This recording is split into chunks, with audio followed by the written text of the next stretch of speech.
Hello दोस्तों, online classes में आप सभी का स्वागत है। दोस्तों, आज हम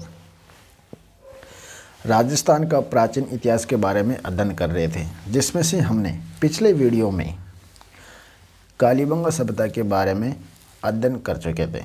आज हम आहड़ सभ्यता के बारे में अध्ययन करेंगे। आहड़ सभ्यता राजस्थान के कौन से ज़िले में विकसित हुई थी और आहड़ सभ्यता से कौन सी चीज़ें प्राप्त हुई है अवशेषों या साक्ष्य के रूप में, और कौन सी नदी के किनारे ये विकसित हुई थी, इसका प्राचीन नाम क्या था, इसकी खोज किसने क्या की थी, इन सब के बारे में हम अध्ययन करेंगे। आहड़ सभ्यता राजस्थान के उदयपुर जिले के आहड़ नामक स्थान पर आयड़ या बेचड़ नदी या बनास नदी के किनारे इस सभ्यता का विकास हुआ था या विकसित हुई थी। आहड़ सभ्यता को ताम्रकालीन सभ्यता के अवशेष मिले हुए थे, यानी आहड़ सभ्यता से ताम्रकालीन सभ्यता के अवशेष में मिले हुए थे, यानी यहाँ पे तांबे की खुदाई की गई थी, इस कारण इसे ताम्रकालीन सभ्यता भी कहा जाता है। आहड़ सभ्यता से ही लोहा युगीन सभ्यता के भी अवशेष मिले थे, यानी लोहे की भी यहाँ पे कुछ वस्तुएं मिली है, इसलिए लोहा युगीन सभ्यता यानी सभ्यता कहा जाता है। आहड़ सभ्यता की उपनाम क्या है? आहड़ सभ्यता को यानी कौन कौन सभ्यता को उनके उपनामों से भी संबोधित किया जाता है, जिसमें आहड़ सभ्यता को बनास संस्कृति या आहड़ संस्कृति इस नाम से भी संबोधित किया गया था। अब वो संबोधित करने वाला विद्वान या खोजकर्ता वो है धीरजलाल संगलिया के द्वारा। किसके द्वारा? धीरजलाल संगलिया के द्वारा आहड़ सभ्यता को बनास संस्कृति और आयड़ संस्कृति कहा है। मृतकों का टीले के नाम से भी इस सभ्यता को उपनाम से भी पुकारा जाता है, यानी मृतकों के टीलों की सभ्यता, बनास संस्कृति, आहड़ संस्कृति इस सभ्यता के उपनाम थे। अब देख लेते हैं आहड़ सभ्यता की जो प्राचीन नाम क्या क्या है। आहड़ सभ्यता की प्राचीन नाम, आहड़ सभ्यता के प्राचीन नाम में सबसे पहले आता है ताम्रवती नगरी, यानी यहाँ पे तांबे की वस्तुएं मिलने के कारण इसे ताम्रवती नगरी भी कहा जाता है। आहड़ का प्राचीनतम नाम ताम्रवती नगरी था। क्या था? ताम्रवती नगरी नाम था। दूसरा नाम इसका प्राचीन नाम है आघाटपुर। आघाटपुर का मतलब होता है जो 10वीं व 11वीं शताब्दी में इसे आघाटपुर दुर्ग के नाम से भी जाना जाता था, क्योंकि वहाँ पे एक आघाट दुर्ग था, इसलिए इस सभ्यता को भी आघाट दुर्ग मिलने के कारण उसे आघाटपुर दुर्ग या आघाटपुर सभ्यता भी नाम जाना जाता है प्राचीन समय में। कब? 11वीं और 10वीं शताब्दी में। आघाट दुर्ग ये वही है ना, आघाट दुर्ग। अब देखते हैं इस सभ्यता की खोज और उत्खननकर्ता कौन है। आहड़ सभ्यता का उत्खननकर्ता यानी पंडित कीर्ति व्यास। पंडित कीर्ति व्यास के द्वारा इस सभ्यता का उत्खनन किया गया था या खोजकर्ता किया गया था। प्रथम खोजकर्ता अक्षय पंडित कीर्ति व्यास है, जिन्होंने सन 1953 ईस्वी में सर्वप्रथम आहड़ सभ्यता का उत्खनन कराने का श्रेय दिया जाता है।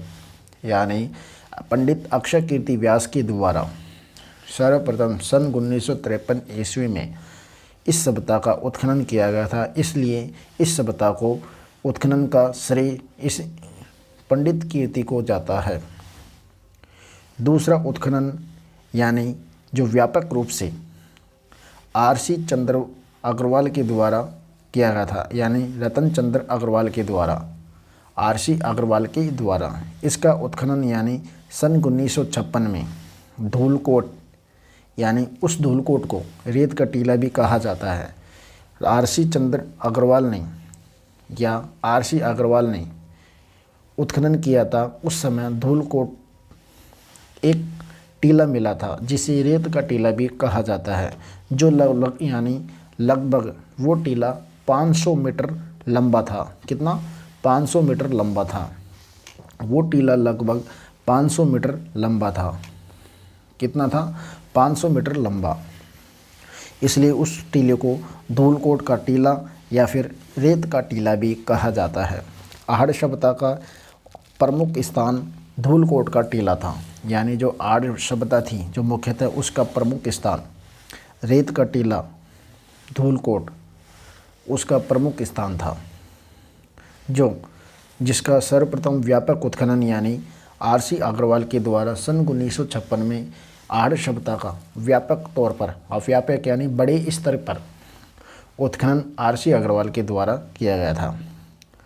उसके बाद VN मिश्र के द्वारा MHD शंकलिया के द्वारा सन 1961 और 62 में जो केंद्र सरकार के द्वारा इन दोनों व्यक्तियों को नियुक्त किया गया था, 61 और 62 में इन दोनों के द्वारा भी इस सभ्यता का उत्खनन किया गया था। उसके बाद राजस्थान में भी, अब राजस्थान सरकार कम क्यों रहेगी, केंद्र सरकार ने तो नियुक्त कर दिया, अब राजस्थान सरकार भी नियुक्त करेगी। अब राजस्थान सरकार ने भी एक उत्खननकर्ता यानी एक अधिकारी को नियुक्त कर दिया। अब वो अधिकारी कौन सा है? वो अधिकारी है विजय कुमार PC चक्रवर्ती। यानी राजस्थान सरकार ने भी 2 व्यक्तियों को नियुक्त करा था जिन्होंने भी आहड़ सभ्यता का जब उत्खनन हुआ था उस समय ये दोनों उपस्थित रहे थे। क्या रहे थे? ये दोनों उपस्थित रहे थे। अब देखते हैं आहड़ संस्कृति, ये 5000 वर्ष पुरानी है। यानी इस संस्कृति को 5000 वर्ष पुरानी बताया गया है। कितने? 5000 वर्ष पुरानी इस संस्कृति को बताया गया है। और यह संस्कृति एक ग्रामीण संस्कृति थी। क्या थी? एक ग्रामीण संस्कृति मानी जाती है। आहड़ संस्कृति को एक ग्रामीण संस्कृति के रूप में भी माना जाता है। किसके रूप में? ग्रामीण संस्कृति के रूप में भी आहड़ संस्कृति को माना जाता है।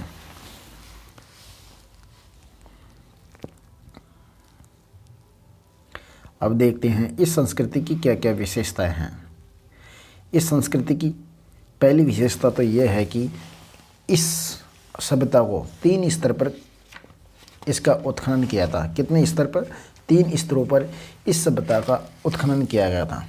प्रथम स्तर में जो उत्खनन किया गया था वो उसमें स्फुटिक यानी स्फटिक पत्थरों की अधिकता थी जिसे उपकरण व औजार बनाने के लिए काम में आते थे। पहले स्तर पर इसकी खुदाई की गई थी, उस समय पत्थरों की अधिकता पाई गई थी। क्या? पत्थरों की, जिससे औजार बने हुए काम आते थे वो पत्थर। अब द्वितीय स्तर पर इसकी खुदाई करी तो यानी उस पर लोहा, कांस्य और तांबे के उपकरण प्राप्त हुए। इसके मतलब 3 स्तरों पर इस सभ्यता की खुदाई करी थी, जिसमें द्वितीय स्तर पर लोहा, कांस्य व तांबे के उपकरण मिले थे। तीसरे स्तर पर इसकी खुदाई करी तो यानी जो मिट्टी के मर्द भांड। अब मर्द भांड क्या होते हैं? मर्द भांड यानी जो मिट्टी के जो बड़े बड़े पात्र होते हैं घड़ेनुमा, उनको मर्द भांड कहा जाता है। क्या कहते हैं? उनको मर्द भांड कहा जाता है। तो इस प्रकार यानी आहड़ सभ्यता का 3 स्तरों पर खुदाई करी थी। प्रथम स्तर पर पत्थर मिले थे और दूसरे पे लोहा, कांस्य व तांबे और तीसरे पे मर्द भांड के साक्ष्य मिले थे। इसलिए आहड़ सभ्यता का सर्वप्रथम ज्ञान आहड़ के पास से उत्खनन से होता है। जो आहड़ के पास था इसका उत्खनन किया था, आहड़ नामक स्थान पर इसका उत्खनन किया था। इसलिए उस सभ्यता यानी आहड़ सभ्यता का सर्वप्रथम ज्ञान उस स्थान से प्राप्त होता है। अब देखिए आहड़ सभ्यता जैसे कालीबंगा सभ्यता में कच्ची ईंटों से मकान बनाए जाते थे, उसी प्रकार आहड़ सभ्यता में भी कच्ची ईंटों के मकान बनाए जाते हैं। कितने? कच्ची ईंटों से मकान बनाए जाते हैं। आहड़ सभ्यता में भी कच्ची ईंटों के मकान बनाए जाते थे। आहड़ के पास इन मकानों को कच्ची ईंटों से निर्मित करते थे और वो मकान अधिकांश आयताकार के होते थे। कितने? आयताकार के। और आहड़ सभ्यता से सामूहिक भोजन व्यवस्था भी प्राप्त देखने को मिलती है। यानी संयुक्त वैध परिवार के साक्ष्य हमें आहड़ सभ्यता से भी देखने को मिलते हैं। अब संयुक्त परिवार वाले तो कहाँ से? आहड़ सभ्यता से। और उसमें आहड़ सभ्यता में यानी एक मकान में 1 से अधिक चूल्हे थे। यानी एक मकान में 1 से अधिक चूल्हे यानी 6-7 चूल्हे प्राप्त हमें आहड़ सभ्यता से हुए थे। और एक घर में तो 6 चूल्हे मिले। कितने? एक घर में तो 6 चूल्हे प्राप्त हुए हैं। कितने? एक घर में तो हमें 6 चूल्हे प्राप्त हुए थे। आड़ शब्दा में तो कितने? 6। और एक चूल्हे पर तो मानव की हथेली के निशान के साक्ष्य मिले हैं हमें। आड़ शब्दा से हमें मानव की हथेली के निशान के साक्ष्य मिले थे। और एक घर से हमें 6 चूल्हे मिले थे और एक मकान में एक से अधिक चूल्हे मिले और एक चूल्हे पर तो मानव की हथेली के निशान थे। इसलिए हमें और खोजकर्ताओं को प्रतीत होता है कि वहाँ पे सामूहिक भोजन व्यवस्था थी और संयुक्त वैध परिवार के साक्ष्य मिले हुए थे। आहार सभ्यता से बिना हत्थे का एक जल पात्र मिला, यानी बिना हत्था, जैसे मग, अब मग के कोई हत्था नहीं है उसको पकड़ने के लिए, इसलिए बिना हत्थे का एक जल का पात्र कहाँ से मिला? हमें आहार सभ्यता से मिले हैं। और वो उस मग का संबंध ईरान व बलूचिस्तान से संबंध था। कहाँ से? ईरान व बलूचिस्तान से। यानी बिना हत्थे का एक जल पात्र कहाँ से मिला हमें? आहार सभ्यता से। और उसका संबंध कहाँ से था? ईरान व बलूचिस्तान से।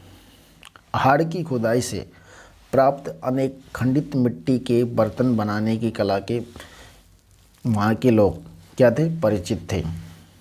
यानी हाड़ की खुदाई से प्राप्त जो अनेक खंडित मिट्टी के बर्तन मिले हैं और वो बनाने की कला हमें कहाँ देखने को मिलती है? आहार सभ्यता में ही देखने को मिलती है। और उस कला से आहारवासी लोग परिचित थे।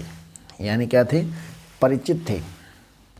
आहार सभ्यता में संयुक्त परिवार प्रथा प्रचलित थी। क्या थी? आहार सभ्यता में संयुक्त प्रथा परिवार प्रचलित थी। आहार सभ्यता में संयुक्त परिवार प्रथा प्रचलित थी और वहाँ पर आहार सभ्यता से पूजा की थाली, दीपक और त्रिशूल प्राप्त हुए हैं। यानी आहार सभ्यता से संयुक्त प्रथा प्रचलित मानी जाती है। वहाँ पे पूजा की थाली, दीपक और त्रिशूल प्राप्त हुए थे। लेकिन वहाँ पे मूर्ति और देवी देवता की मूर्ति के चित्रण नहीं मिले और कालीबंगा में भी नहीं मिले थे। सबसे बड़ी बात तो ये है कि वहाँ पे आहार सभ्यता में अनाज रखने के बने हुए मर्द भांड, जो वहाँ पे स्थानीय भाषा में गोरे व कोटे कहा जाते थे, यानी बड़े बड़े गोरे और कोटे मिलते थे जो अनाज रखने के लिए मर्द भांड थे। यानी जो जैसे हमारे गांव में होता है ना, कोठी मिट्टी की बनाई जाती है, वैसे कोटे और गोरे होते थे जिसमें अनाज रखने के काम आते थे। और इसलिए वहाँ की स्थानीय भाषा में क्या कहते हैं? गोरे व कोटे कहा जाता है। सबसे बड़ी बात तो यह है कि आहार सभ्यता से 6 तांबे से निर्मित यूनानी मुद्राएं व 3 मोहरें प्राप्त हुई है। यानी आहार सभ्यता से हमें 6 तांबे की निर्मित यूनानी मुद्राएं और 3 मोहरें प्राप्त हुई है। एक मोहर पर तो चित्रण था। अब वो चित्रण किसका था?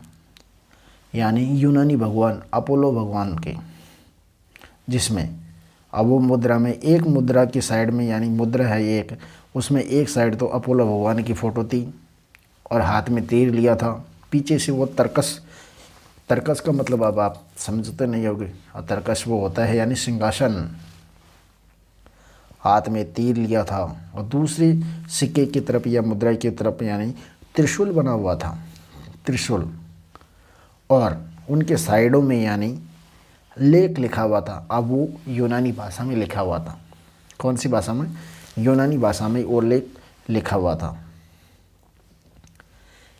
तो आहार सभ्यता से 6 तांबे की निर्मित यूनानी मुद्राएं मिली थीं और 3 मोहरें वहाँ से प्राप्त हुई थी। अब आते हैं आहार सभ्यता में उद्योग कौन कौन से थे और वहाँ के लोग कौन सा उद्योग करते थे। आहार सभ्यता के लोग यानी वहाँ एक उनका बड़ा उद्योग था तांबा का। यानी आहारवासियों का सबसे बड़ा उद्योग कौन सा था? तांबा का था। आहारवासियों का सबसे बड़ा उद्योग यानी तांबे का था, क्योंकि वहाँ पे तांबे की चीज़ें बहुत सारी मिली है, जैसे तांबे के उपकरण, तांबे के अस्त्र और शस्त्र, तांबे के कुल्हाड़े, तांबे के गलाने की भट्टी के साक्ष्य, ये सब हमें आहड़ सभ्यता से प्राप्त हुए हैं। इसलिए आहड़वासी या फिर वहाँ के जो लोग थे तो उनका सबसे बड़ा उद्योग तांबा के था। अब ये आप सोच रहे हो कि ये तांबा कहाँ से प्राप्त होता होगा। ये तांबा सब खेतड़ी झुंझुनू से आता था। कहाँ से? खेतड़ी झुंझुनू से या फिर यूनान से आता था। इसलिए वहाँ के वासी का उद्योग वानी सबसे बड़ा था तांबा। कृषि नहीं था, कोई व्यापार भी नहीं था, ओनली वो तांबे के उपकरण का व्यापार करते थे। और तांबे गलाने की भट्टी के साक्ष्य हमें ओनली आहड़ सभ्यता से प्राप्त हुए। कहाँ से? आहड़ सभ्यता से। और आहड़ सभ्यता एक ऐसी सभ्यता है जिसको प्रारंभिक बसावट से लेकर 18वीं सदी तक, यानी जब इस सभ्यता की जो बसावट हुई थी तब से लेकर और 18वीं सदी तक यह बस्ती कई बार तो उजड़ी च और कई बार बसी हुई है। यानी इसको कई बार तो उजड़ी हुई और कई बार बसी हुई बस्ती बताया गया है, क्योंकि इसके साक्ष्य वहाँ पे मिले थे। इस कारण कई बार ये उजड़ी है और कई बार बसी हुई है।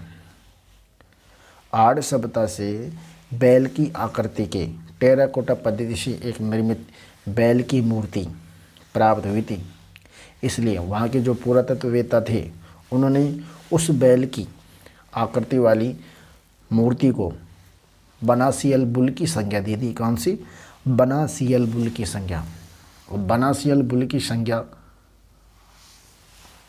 वहाँ के पुरातत्व के द्वारा दी गई थी। कौन की? बैल की आकृति। अब यही शब्द हमें और आगे वाली सभ्यता में भी देखने को मिलेगा, और वो अलग अलग सभ्यता के अकॉर्डिंग। फिलहाल तो आहड़ सभ्यता के अनुसार, और सबसे इम्पोर्टेंट तो यही है बनासियल बुनियाल की, यानी जो संज्ञा कौन सी सभ्यता से मिली हुई है, ये सभ्यता हमारी आहड़ सभ्यता आएगी। कौन सी? आहड़ सभ्यता आएगी। आहड़ सभ्यता से हमें मिली हुई है। अब आहड़ सभ्यता के लोग शव को कपड़े और आभूषणों सहित गाड़ते थे। यानी वहाँ के जो लोग थे, जो मर जाता था, उनको कपड़ों और आभूषणों सहित गाड़ते थे। और उनका जो सिर था उत्तर की दिशा में रखते थे और पैर दक्षिण की दिशा में रखते थे। यानी मरे हुए व्यक्ति का सिर उत्तर की दिशा में और पैर दक्षिण की दिशा में रखते थे। इसलिए वहाँ पे कौन सी ये सावधान सम्मति हुई। और आहड़वासी कृषि से परिचित नहीं थे। किससे? आहड़वासी लोग कृषि नहीं करते थे, ओनली तांबा का व्यापार करते थे। किसका? तांबे का व्यापार करते थे।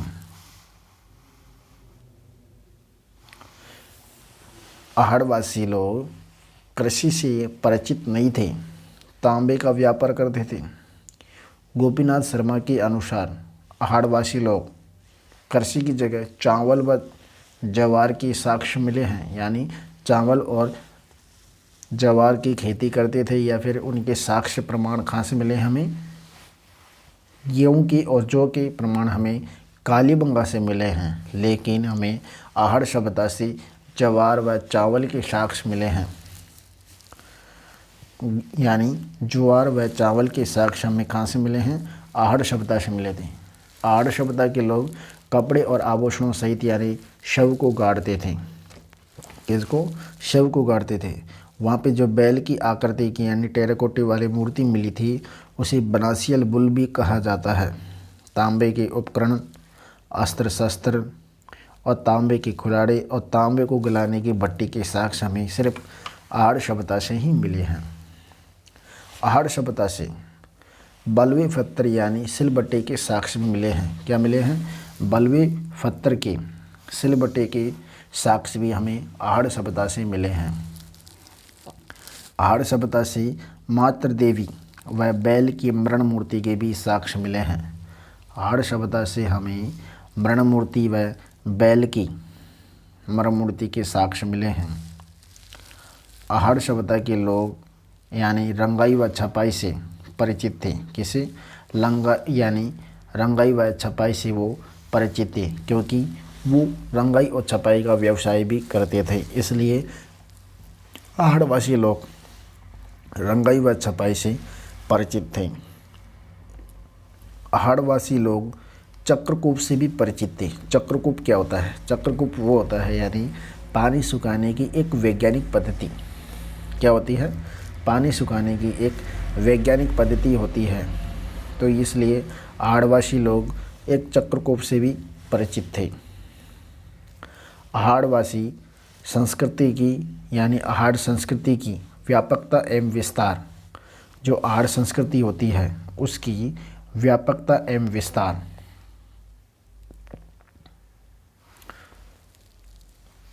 अब आहड़ संस्कृति कौन कौन से कहाँ तक फैली हुई है और उसका विस्तार कौन सी जगह है? एक तो है गिलकुंड, बालाथल।